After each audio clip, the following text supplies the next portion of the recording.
Hi everyone, this is Leah from Palm & Grace, and in today's video, I'm going to show you exactly how to use my monthly budget spreadsheet. This spreadsheet can be used to plan out a budget for any month of any year, and you can easily duplicate the blank tab to create a new copy for any month and to begin your new monthly budget from scratch. This spreadsheet is very beginner friendly, and I also have it available in a blue version as well. If you'd like to grab a copy of this spreadsheet template and you have not yet, I'll be sure to leave a link in the description box below. So without further ado, let's jump into the video. As you can see in the spreadsheet, there are two main tabs, the monthly budget tab and the blank monthly budget tab. At the bottom of the blank monthly budget, you'll see that there's a lock symbol like this. That means that if you try to edit any part of this tab, this error message will pop up, and you can just click cancel to avoid it. The reason that this tab is locked is so that you can create a brand new copy of it by right-clicking and then clicking duplicate. And once you do that, you'll have a brand new copy of your budget for whatever month or year you'd like to budget for. All you have to do is then go through the normal setup, just like this, and your template is ready to use. At the end of this video, I'll show you a way that you can easily copy and paste your information from one tab to the other to avoid having to do it all manually or in a time-consuming way. So be sure to watch that part at the end. And of course, if you want to rename your budget tab, you can simply double-click down here and change the name, or you could right-click and select Rename. Just like that. As you can see, I already have this monthly budget tab all filled out, but I'm going to show you the main features of this. The very first thing that's important is this setup area in the upper left-hand corner. In this section, you're going to select the month that you're budgeting for from the drop-down. Then you can manually type in your year. Then add in your currency symbol. You can either type this in or copy and paste it in. And then you can add an optional start amount. It is totally fine if you want to keep this at 0. After you add in the information here, the rest of your budget tab is ready to use. This cash flow table over here is fully automated.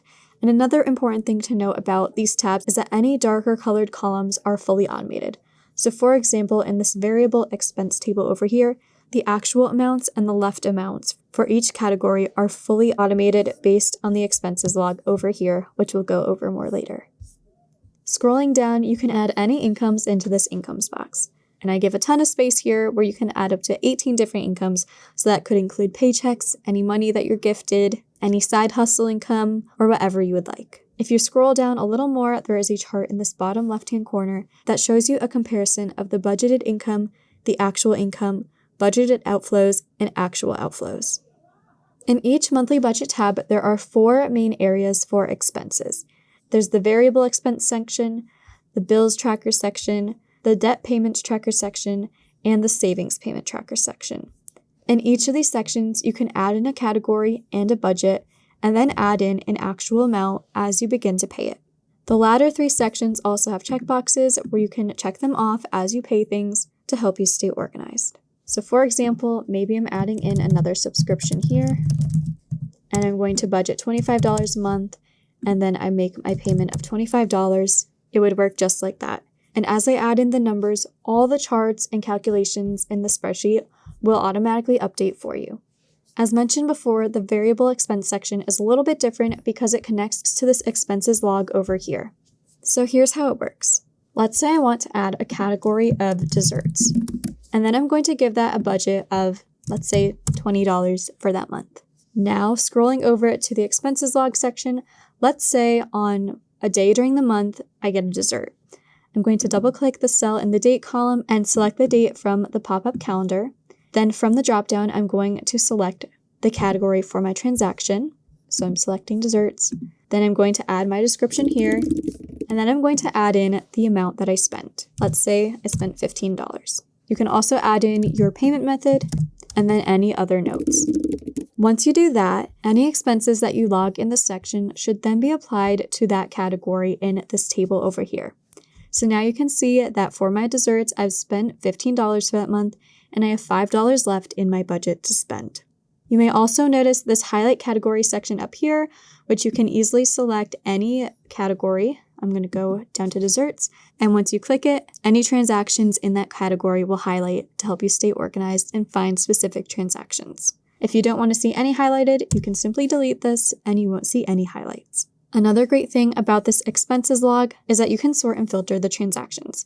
I would recommend that you sort rather than filter, because if you filter, then it might mess up some of the other columns, but it's totally up to you, and you can also remove any filters that you do apply. So for example, let's say I want to sort by date from A to Z, or in ascending order. So I'm going to click these 3 lines here, and once I do that, I'm selecting Sort A to Z, and now all my transactions are in order from the date that they were paid. You can also see a spend by day of the month in this chart up here. If you want to get exact counts for a specific day, you can click on and hover over any of the points just like this. And one last thing to note, even though this is very tiny, is that you may notice that some of these numbers have asterisk signs with them. So for example, this 3 and 4, this 10 and 11, and so on. And if a number has an asterisk sign, that means that that day of the month is on a weekend. So that can hopefully help you to see whether or not you spend more on the weekends or even less, and to reform your spending habits to fit your budget and your needs.